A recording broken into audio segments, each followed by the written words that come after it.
Welcome to the Wit Wire podcast, where we help podcast hosts climb the charts, turn a profit, and make an impact. I'm your host, Melissa Guller, and in each episode, we share simple tips and creative strategies to help you create a binge-worthy podcast that listeners love. Hey everyone, I'm Melissa, and today we're talking about one of my personal favorite topics, books. A surprising number of Wit Wire students have shared that they dream of writing a book someday, or they already have a book published that they hope can reach a wider audience thanks to their podcast. To me, this brings up so many fascinating questions. Which comes first, the podcast or the book idea? And how can you learn from your podcast and your listener feedback in order to help you write a book someday?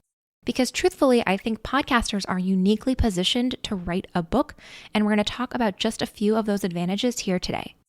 That said, I know that writing a book can feel really big and daunting, just like podcasting sometimes. So even if you aren't thinking of writing a book, I have a feeling that today's discussion will still help you understand why just telling yourself to sit down and do it won't ever work. There are also a lot of book publishing strategies that we podcasters should consider borrowing. So throughout this episode, I think you'll learn a lot of really useful tips to both create and promote your incredible content. With that in mind, today I'm joined by guest Jessi Beyer. Jessi is an award-nominated speaker, a #1 best-selling mental health author, and the founder of the Aspiring Author Incubator, through which she helps entrepreneurs take their book from idea to published in less than 5 hours a week so they can get it into the hands of their perfect readers. She has been featured in dozens of media outlets, including Best Company, Thrive Global, and Elite Daily, and she's spoken to thousands of people across the country through groups like Penn State University and LeaderCast Now.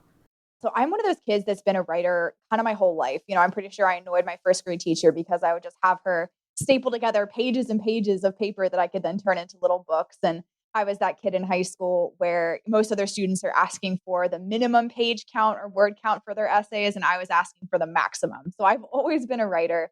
At this point, I wondered, what inspired Jessi to write her own book? When I was in high school, I was really struggling with my mental health. And as I started to heal from all of that, I kind of had this understanding that there's one way to heal. There's one type of therapy that you can go to. And that didn't sit well for me. I tried it. I literally ran out of the building and never went back. And so I wanted other options. I knew there had to be something else out there. So when I was finishing my degree in psychology, I started looking into some of these other natural and integrative therapies that were out there and was like, oh my gosh, there's so much information here. This is everything I wish I had when I was healing. I want to share this with other trauma survivors, other people who are in the same position I was. So I went to my advisor and I was like, hey, I have this great idea. Instead of doing a literature review, can I do a book instead? Which, as I'm sure you and your listeners understand, a book is a lot more intensive than a 10-page lit review. But that being said, my advisor was not a fan of the idea. So like any good budding entrepreneur, I spent the entire semester writing my book and then spent the last 3 hours before my lit review was due writing the lit review. So that's basically how that all came together. But it really was just wanting to write something that would show other trauma survivors that there's more than one way to heal. They don't have to be pigeonholed into this one specific method of healing, and really share that information that I wish I had when I was healing from my trauma and mental illness. It's funny hearing you say that phrase, the information I wish I'd had, because I know for a lot of my podcasting students, that's exactly why they chose to start their podcast too. And I'm sure it makes perfect sense because books and podcasts are both such great ways to share our own experiences, our own knowledge with a wider audience. They're just different formats. Yeah, absolutely. It's one of those things where the information you end up sharing or the business you end up starting or the book you end up writing is everything that you have learned and therefore everything that you did have to go through the hard way. And you want to prevent people from having to go through those same scenarios in the way that you did. Mm-hmm. And despite all of this great experience and maybe the desire to share with a wider audience, I know this can seem really daunting, this whole process of writing a book. So what do you think are some of the reasons why people don't start a book or what holds them back? Yeah. So there's actually this statistic that's kind of out there in the world that says that 80% of people want to write a book. They have that dream in their heart or that item on their bucket list to write a book, but less than 1% of them ever will. And so when I heard that statistic, I was like, oh my gosh, why are so many people wanting to do this and then never ending up doing it? And I figured out it really comes down to two things. We have perfectionism and we have procrastination. Those two things oftentimes coincide. They end up being existing in the same person. But what happens a lot of times is people, especially other entrepreneurs or other podcasters, they have all of this knowledge in their head, so many things that they can help people with. And then the information that they get from the internet or from other podcasts about writing and publishing a book tells them to just sit down and write it. Sit, for an hour a day or half an hour a day and just write it. And then it's good and you're done and we can all move on. But when you're taking something that's often so personal or so emotional, it's coming from your heart and soul, and telling someone to just say, yep, sit down, put your fingers on the keyboard and just go for it, that doesn't really work. That's when you get that perfectionism and that procrastination coming up. And so I find that those are really the two most common barriers that prevent people from actually taking their book from this idea stage all the way to published. That sit down and write it mentality, I think, applies for a lot of things, whether it's podcasting, running an online business, writing a book, or even into the world of health and fitness. I have a feeling that, a lot of people already know that doesn't work for them. So are there other strategies that work better? Yes, absolutely. The biggest strategy that I would share with your listeners is to really consider more than just the content.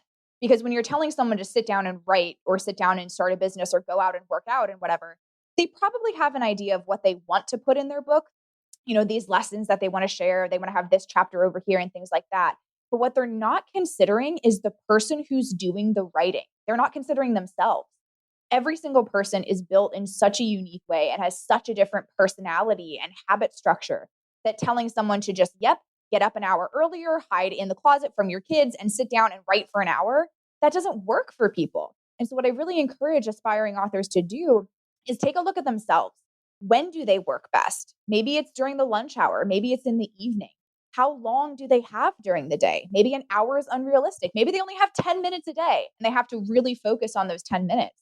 So what I encourage my students and my audience to do is not just look at, okay, what do I want to put in this thing and then sit down and write that, but also how do I want to put this thing together? Who am I and how am I going to put myself into this? The other thing that I'd share is that a lot of times with that goal of just sit down and write it, you hear people making these time-based goals. So, okay, I'm going to write for 15 minutes a day or 30 minutes a day or whatever that time frame is per day. But the problem with that, and this is where that perfectionism piece starts to come in, is that you can sit down and write one sentence in an hour because you are so focused on putting the perfect stream of words together to convey this one thought. And you just start nitpicking at this one sentence or one paragraph. And then at the end of the day, you did write for an hour in a sense, but you really didn't make any progress. So what I encourage my students to do is to set content goals instead of time goals. So writing a chapter a week or writing 100 words a day or whatever. It doesn't have to be anything specific, but setting some sort of content goal where you can say, yes, I made this much measurable progress on my book, because then you can't sit there for 3 hours unless you have that time in your life, which, most people don't. So those are the two things I would say is really consider who you are, who is the person behind this book and how does this person work? And then also setting those content goals instead of time goals to beat out that perfectionism a little bit. And maybe just to offer a few examples of these different kinds of work styles. Let's say there are two different people and each of them wanted to write a chapter a week. What are two very different approaches that two people might take to that? Definitely. So to give kind of an example using myself as both examples, it makes sense, I promise, just bear with me here. For one example, I am an INFJ on the Myers-Briggs personality type. And if you're unfamiliar with what that means, it means that I am incredibly cause-driven. I have to have this mission, this existential world-changing mission behind everything that I do, or I am really going to lose my motivation.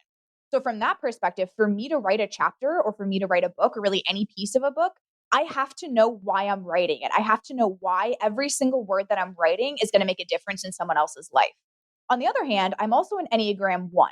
And those two things sometimes clash, but in general, Enneagram 1s are huge planners. They like to plan things out and get things done. And they're kind of the movers and shakers in the Enneagram scale.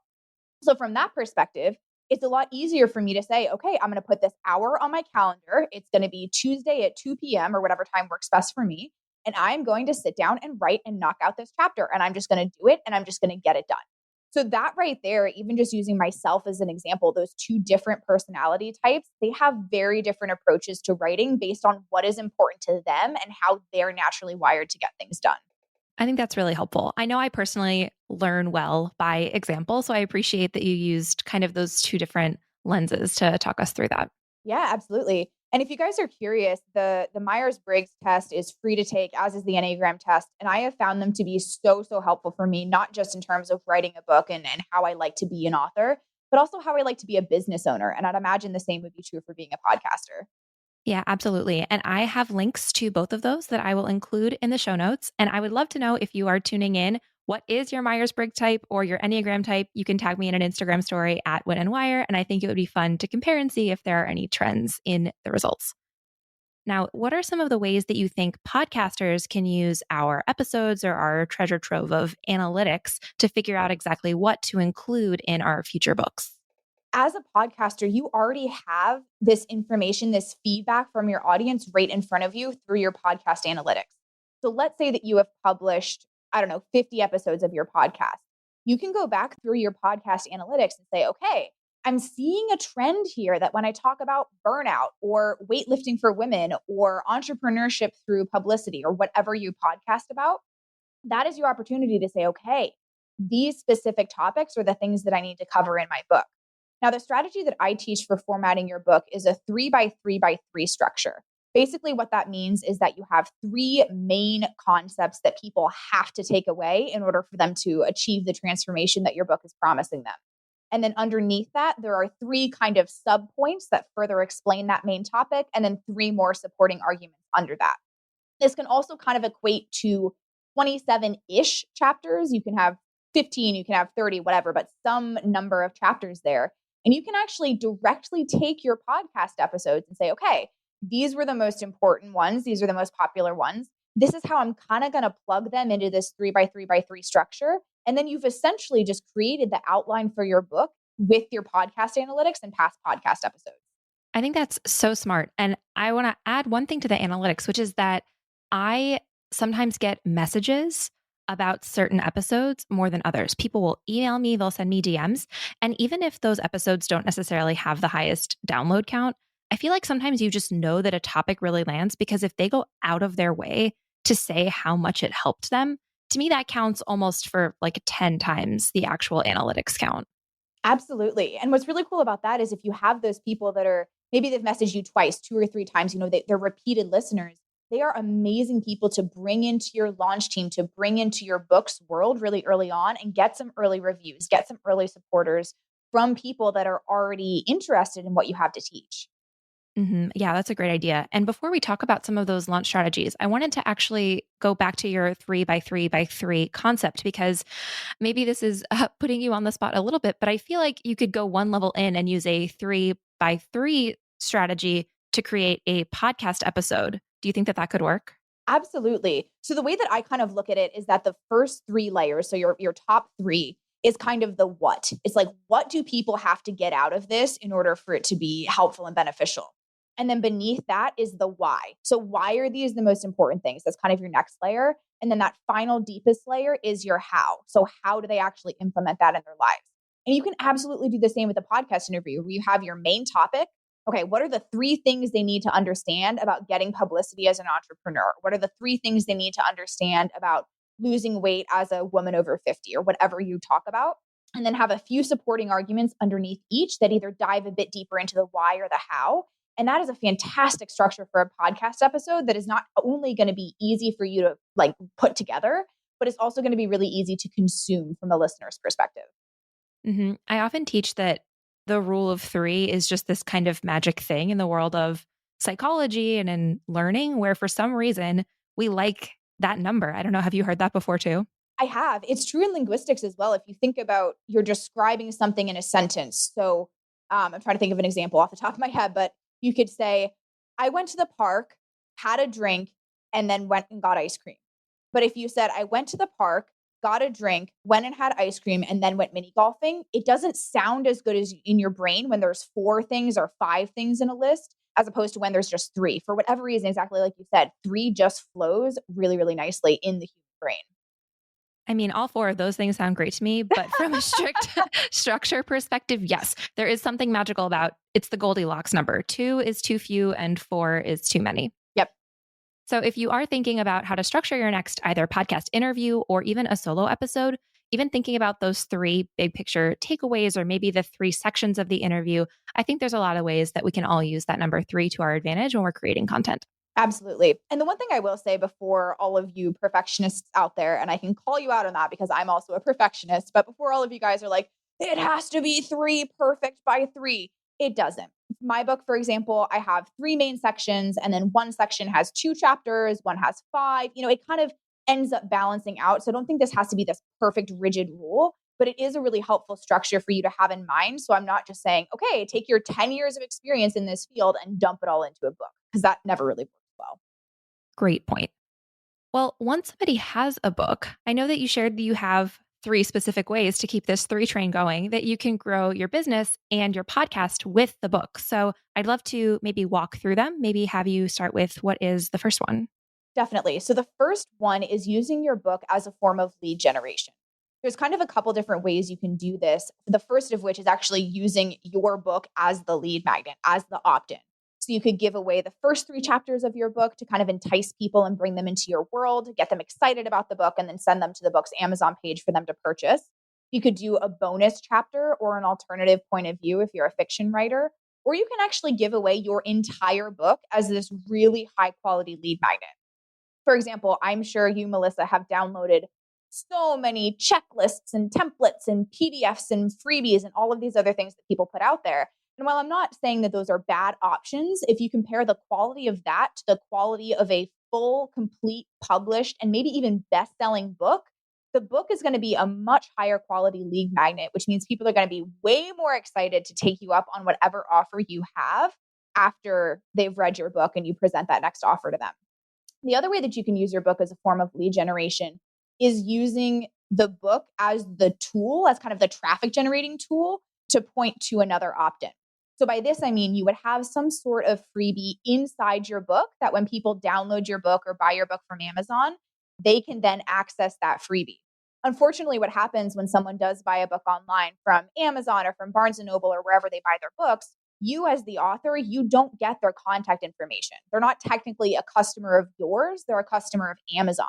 So if you do want to harness some of those email addresses from your book, have some sort of opt-in in there, like a bonus training or even the audiobook version of your book.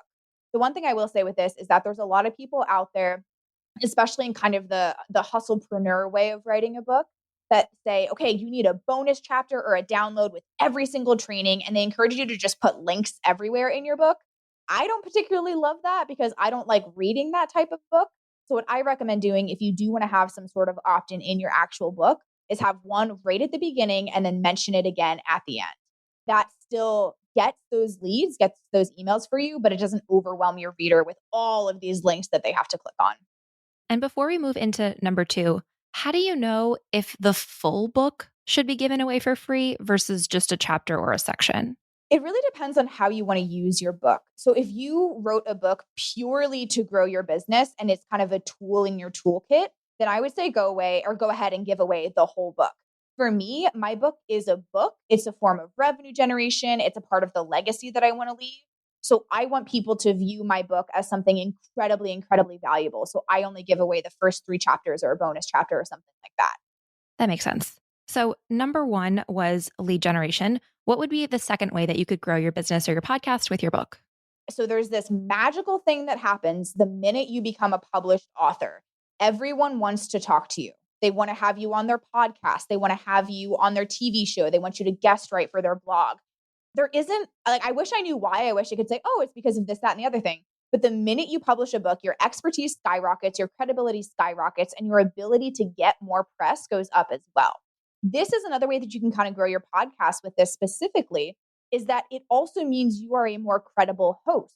So when you're pitching other guests to have them come on your podcast, or if you're in Facebook groups networking with other guests, however you personally get guests onto your podcast, you now are a bit more credible. So not only can you go out and get more press for yourself, but that inbound press, those people that are coming on your podcast, can actually be of a bit higher quality because you are now a higher quality host, as crazy as that may sound.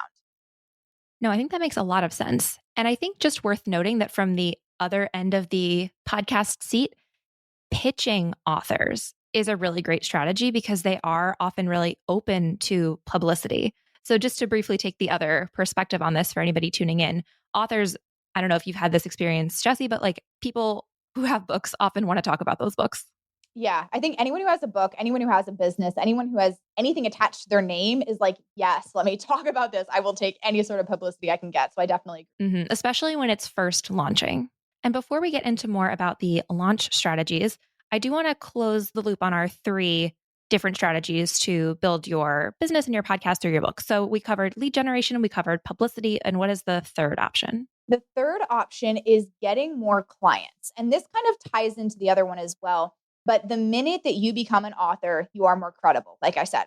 So put yourself in your client's shoes for a second. Let's say, oh, Melissa, I'll just use you as an example. You help entrepreneurs, build a good podcast, quality podcast, and get that out into the world. So let's say that there were two of you and you both had about the same amount of experience. You both had about the same level of testimonials, but Melissa A had written a best-selling book and Melissa B didn't. Melissa B isn't necessarily worse than Melissa A, but Melissa A is going to get way more clients because they see that book and they're like, okay, she's an expert. She knows what she's talking about. The other thing that'll happen is that maybe before people decide to go full in and purchase a course or a coaching program from you, they're going to go get your book. They're going to read your book. And through that, they're going to get a better understanding of who you are and what you teach. That way, when they come to you, they are way more of a warm lead than they are this random cold person from a Facebook ad. The other thing with this is that you also have the opportunity to raise your rates as well. So for example, when my book came out, my speaking fees pretty much doubled the minute my book came out. And that's a pretty aggressive change. I'm not saying to go and make that change right away, but you do have the opportunity to capitalize on this increased credibility and expert status to bring more clients in through your book, but also through the fact that you have author after your name, and then also raise your rates to generate more revenue from the same clients that are already coming into you. I had never thought of that. So that is a great point. And I did want to go back to where you said that a book is an inexpensive way for people to really get to know you. But I love that it is still a paid way for them to get to know you. Because like you said, jumping from $0 to paying for, a more premium coaching package or even a course, that can be a big leap. But to just go up to paying $7, $17, $29, there's a lot of I think, opportunity there that a book can kind of fill that gap where it's just saying, let me dip my toe in the water and trust you a little bit first. Absolutely. And not only does it build that level of trust with this new client or customer, but it also kind of primes them for purchasing more.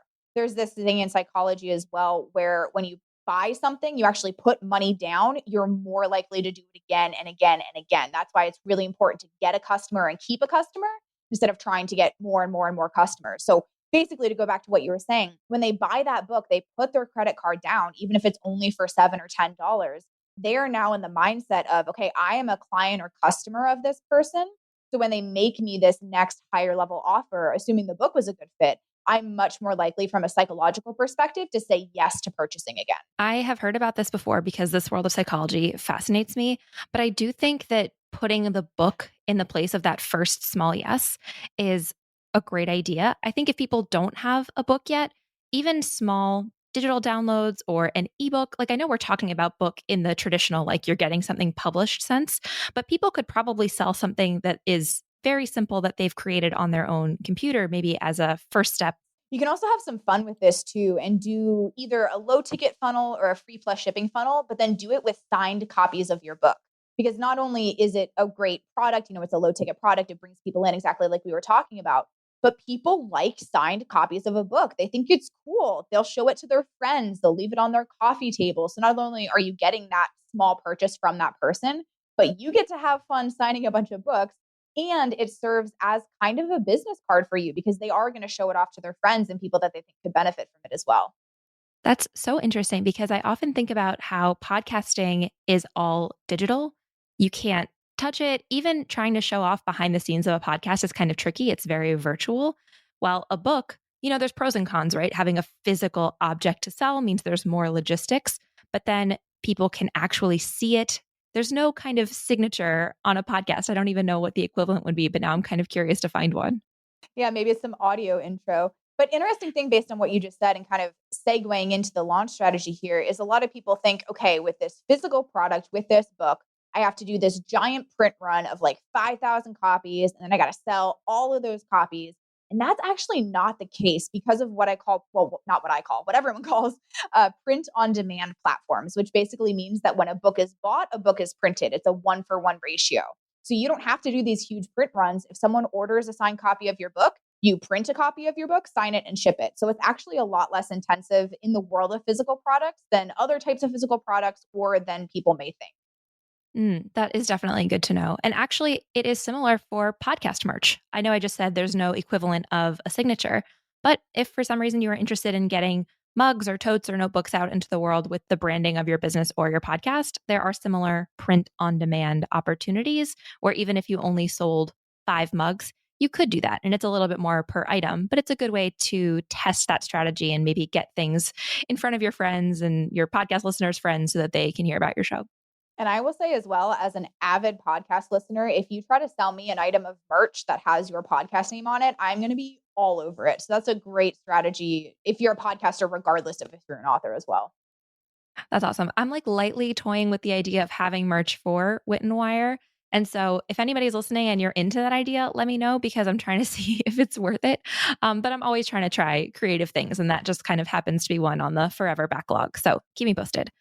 Now, let's get into, though, the launch strategies. I feel like we've been kind of hinting at them. And I know you have a step-by-step launch strategy that I'm going to quote you, that practically guarantees you'll hit a bestseller list, which I'm super intrigued by. So maybe can you walk us through it starting at step 1?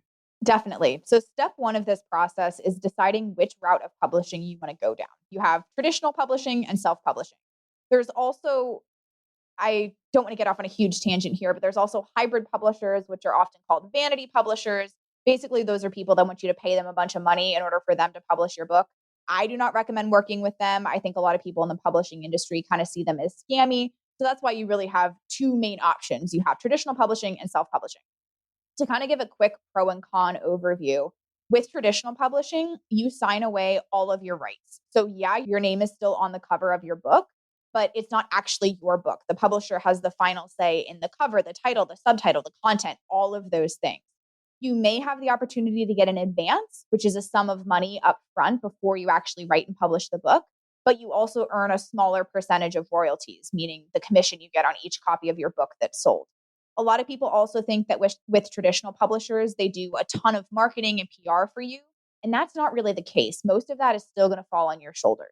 The big benefit to traditional publishing is that there is no cost up front, and you do have some support when it comes to cover design, editing, and things like that. With self-publishing, you have complete control over everything. You make all of the decisions. You do have to spend some money up front, but where a lot of people are like, I spent $5,000 or $10,000 to self-publish my book, I teach my students to do it for under 500. So I think that's very reasonable. And then you do also earn a higher percentage of royalty.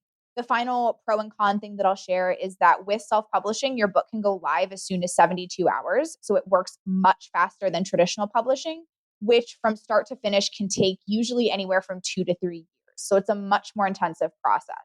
Based on that pro and cons list, you should probably be able to tell that I'm a huge fan of self-publishing. I think it's an amazing way to get your book out into the world, to have control over the process, to keep your rights, to earn more money from your book, and really understand all aspects of the publishing system so that if you do ever go traditional at some point, you have that base of understanding. So that was step 1. Do we have any questions about step 1 before I go to step 2? No, I'm set. You've convinced me. We are all self-publishing. We're very biased and I love it. Let's go into step 2. Awesome. So step 2 is uploading your book and actually publishing it through the 2 print-on-demand platforms that I recommend, which are Kindle Direct Publishing, Amazon's self-publishing platform, and then a tool called Ingram Spark. What Kindle Direct Publishing will do is it will get your book all over Amazon. So ebook, paperback, audiobook if you want it, and then all of their different country platforms. So Amazon.com, Amazon.co.uk, Japan, Australia, all these different countries around the world. And then what Ingram Spark will do is it will get your book into everywhere else. So Barnes & Noble, Walmart, Target, Waterstones, places in Australia, basically everywhere that's not Amazon. So you can use those 2 together to self-publish your book. And what most people are thinking at this point is like, oh my gosh, this is going to be so techie. I'm not techie. I don't know how to do this. Let me tell you the truth. Self-publishing with Kindle Direct Publishing takes you 10 minutes if you have all your materials prepped. And then Ingram Spark takes about 20, but that's just because you have to input your tax information before you can actually publish. So it's a very not tech intensive process. And throughout that, you have the opportunity to do your whole launch plan of having a launch team. And like we mentioned, your pre-publication publicity tour and things like that. So that step 2 is really uploading to those 2 platforms and getting ready to publish. Is there a certain amount of time you should be doing this before you want the book to go live, or is it immediate? It can take up to 72 hours for your book to go live, but you can't exactly pre-schedule it to say, okay, on May 1st, I want it to go live. So you need to have this done probably a week before, but then don't press submit until about 72 hours before your launch date, just because you want to give Amazon enough time to actually get it up and get it out there so it's ready when you tell your readers that it's going to be ready. That makes sense. I only asked because in podcasting, it's kind of similar, where if you're ready to publish on Apple and Spotify, there's a review process where a real human will make sure that your podcast is not spam. So they're not checking to see if it's, high quality control or anything like that. But you do have to wait 2 to 5 business days. And I don't know if a lot of people know that. So I was curious if it was true for books as well, but it does make sense. Yeah, so there is that little bit of a delay, but it's not as much of a quality review process by Amazon as it is just them taking the time to get it up on their platforms. So the only type of review that they do is checking for formatting issues like, hey, your page numbers are falling off the page of your book, or hey, this image is running into the gutter or something like that. And as long as that all looks good, they're going to sign off on it. Yeah, that's a good comparison because with podcasting, it's the same. They're making sure you have cover art, that you have an episode, a piece of audio that's published. It's more of a checklist, I would say. Definitely. Now, the third step of this launch strategy is your categories, your books categories on Amazon. And this is where we get into the bestseller side of things. So when you're uploading your book to KDP and you're going through that 10-minute process, it will ask you to choose 2 to 3 categories for your book to be in. So you're probably like, okay, cool, we're going to pick these categories and we're going to be good. But unfortunately, they don't actually show you all the different categories that are available to your book in that list. So if you see that and you're like, man, these seem like really big categories, don't worry about it. Just pick some. It honestly doesn't matter that much. The reason that it doesn't matter is that as soon as your book goes live, you are going to go back to Amazon. You're going to go through all of their bestseller categories, and there are hundreds of them. And you're going to find the categories that have the smallest number of books in them. So for example, let's say that business, the category business, has 3,000 books in it, but the category of social media for entrepreneurs only has 100. You're going to come up with a list of 10 categories that have the smallest number of books in them. And then you're going to actually email Amazon and say, hey, Amazon, these are the 10 categories that I want my book to be in. Amazon is going to switch your categories around, put your book in the categories that you want your book to be in. And therefore, when you have all this launch traffic coming in from your launch team, from organic marketing, any paid marketing that you're doing, anything like that, your book has less books to compete with in a category. So it's much more likely to hit the top of a bestsellers list. That's a great tip on both fronts. First, just practically knowing how it's done, but second, the strategy behind it, because in the podcasting world, this is a strategy I have directly copied in terms of how to help people hit the top 200 charts for their podcast. Because even if you want to choose a big parent category that you feel is the right fit, if you're in a big, huge lake, you're not going to make a splash. But if you find that smaller, best fit category for your podcast, same thing, you have a chance to chart, which means that you can say that you're a top 200 or a top 50 podcast. So this charting strategy that authors have long been using is something that podcasters should use too. And I will put a link in the show notes just to the full list of Apple categories in case people want to take a look. Yeah, I'm actually curious to look at that list myself because I know when I'm looking for podcasts, I look in business, in health and wellness. It's all these really big categories. So I'd be really curious to know what some of those smaller niche categories are too. Yeah. And what a lot of people don't realize is 2 things. First is that some are parent categories and some are subcategories. So business is a parent category, but careers or management are subcategories. So if you choose the parent category, you're competing against everyone in business and everyone in careers and everyone in management. So for most hosts, I recommend choosing the subcategory that best fits because it's almost definitely smaller. And then on top of that, you can choose 3 categories for Apple, but you can only actually chart in the first one. It's called your primary category. So you are able to show up in a few different places, but it's only the primary category when you publish your show that has an impact on the charts. Now, I know we've talked a lot about authorship, of course, and being a podcast host, but did anything else come to mind for you that you think podcasters can learn from the world of book publishing? That's a really great question. And I think what people need to understand, especially as a podcast host, is you've already done something that's difficult. You've already taken your knowledge and your expertise and have broken them down into 15 to 60-minute blocks. You've done the hard work. So if you're sitting here and you're like, oh my gosh, I have to write a book now, I have to go through all of this again, you don't. You've already done the work. It's literally about putting it together. And if you're the type of person that doesn't like writing, but you want the benefits of having a published book, transcribe your podcast episodes, start plugging them into that 3x3x3 structure. And again, recognize that you have already done the work that most people are not willing to do. And that's why you are going to be one of that 1% of people that actually write a book instead of the 80% that just want to do it. So there's a little pep talk for you when it comes to translating your podcast episode into a book. But like I said, you've done the hard work. Now it's just about putting it together in a new format for more people. Yeah, I think that's such a great point. And I love that you acknowledge that podcasting is hard. And I don't say that to deter people. I think all good things that are worth doing are hard. And especially if you're new, then it's hard because it's, not something we can all do. And it's hard because you're new at it. So there's always a learning curve. But podcasting is such an amazing way to learn about your topic as a host. And then you learn based on people's reactions to things. Like, I think that's one major way that podcasting and book publishing are very different, is that a book comes out all in one piece, while a podcast is almost an experiment or a creative expression of small pieces of your knowledge in different ways. And I just think that they're so complementary that one can inform the other. Absolutely. And that's why you, as a podcast host, you kind of have an advantage over other aspiring authors because you have the data and the research and the experimentation, like you were just saying, to back up the content that you're going to put into your book. You don't have to kind of take a stab in the dark or run some Instagram polls to see what people are interested in. You have the data of what people have already committed an hour of their life to. So you know what to put into your book already. And I don't know if this question will have a good answer, but when do you think is the right time for somebody to write a book? Or is there such thing as a right time? I don't really think there is a right time. I know some people really establish themselves in their industry and they're running, a 6 or 7 figure business, or they have a really popular podcast. And then they're like, okay, I have the knowledge. I'm ready to transform this into a book. For me, I did it the other way. I used my book to kind of launch my business. Technically, yes, I had a business and I had a few sales and a few speaking gigs and things like that. But when I wrote and published my book, that took me from being a nobody to someone who has had the level of success that I've had in my business so far. Great point. Now, as we wrap up, I do want to talk about some next steps that people want to learn more from you. But before we talk about that, can you just tell us a little bit more about your book? Yes. So my book is called How to Heal, and it's a guide of 9 natural and integrative therapies that you can use to release your trauma. So I talk about what trauma is, I talk about my trauma story, and then the bulk of the book is diving really deep into these 9 different therapies. It's things like equine assisted therapy, flower essence therapy, dance movement therapy, basically things that aren't talk therapy.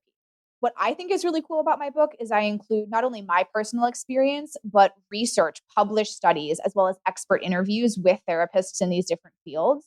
So it's a really great, well, that's biased. I think it's a really great guide to trauma healing and to, thinking outside the box. It does not read like a psychology textbook. It reads like me hanging out with you and having a chat about these different things. And it's available pretty much anywhere you buy books. So Amazon, Barnes & Noble, Target, really wherever you want to go, you can find it. I love that you mentioned the format because I think as a podcast host, personally, I play with format a lot more than most hosts. I release some narrative episodes, solo, interview, co-host. Like I do all these different things and I try long form and short form. And I just use podcasting almost as a playground to learn, especially because I'm teaching about it. But in general, I feel like there's so much creativity to find in the formats of all of the content we're putting out, whether it's a podcast or a book or really anything. Definitely. And that really helps determine who your audience is as well. Like my audience for my book is trauma survivors and the loved ones of trauma survivors. It's, quote, civilians in a sense. If I wrote it to sound like a psychology textbook, my audience would be therapists and professionals in the field. And that would have a completely different impact than the one that I've had with my book. And I'm sure the same thing is true for podcasting. Definitely. I think in all things, in all content, knowing who you're talking to might just be the most important thing of all and the lens with which you can make so many decisions. What I always tell people that are looking to write a book is when in doubt, write to yourself. Write what you wish you knew. Write to the person who is in your shoes 5 years ago, 10 years ago, 1 year ago, whatever it is.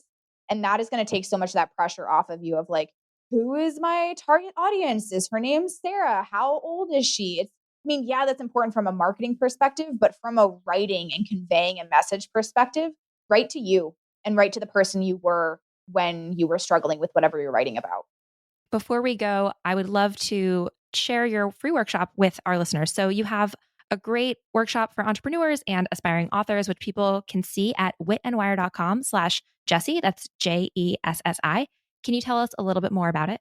Definitely. So this is, like Melissa said, it's a free workshop. It's going to show you exactly how to take your book from idea to published without working more than 5 hours a week on it. I know a lot of you guys are busy podcast hosts, busy entrepreneurs, busy parents. You have other things in your life. So I don't want this to be something that requires 40 hours a week of you.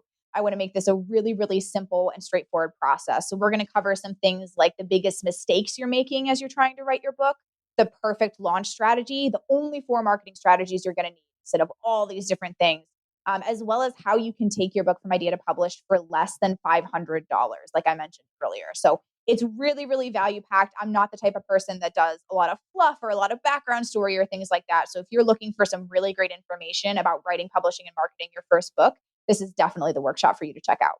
Even just based on all of the value you've shared in this episode, I can only imagine how much more will be in the free workshop. So again, you can check it out at witandwire.com/Jessi, Jessi, or find a link in the show notes. Thank you so much for joining us this week. At Wit and Wire, we help online business owners start podcasting so they can build their authority and expand their audience and their opportunities. So if you haven't already, you can check out our programs and services anytime at witandwire.com. You can also come hang out with me on Instagram at Wit and Wire, and make sure you hit the follow button in this app in case you haven't already subscribed to the show. Thank you again for joining me, Melissa Guller, in this episode of the Wit and Wire podcast. I'll see you next time.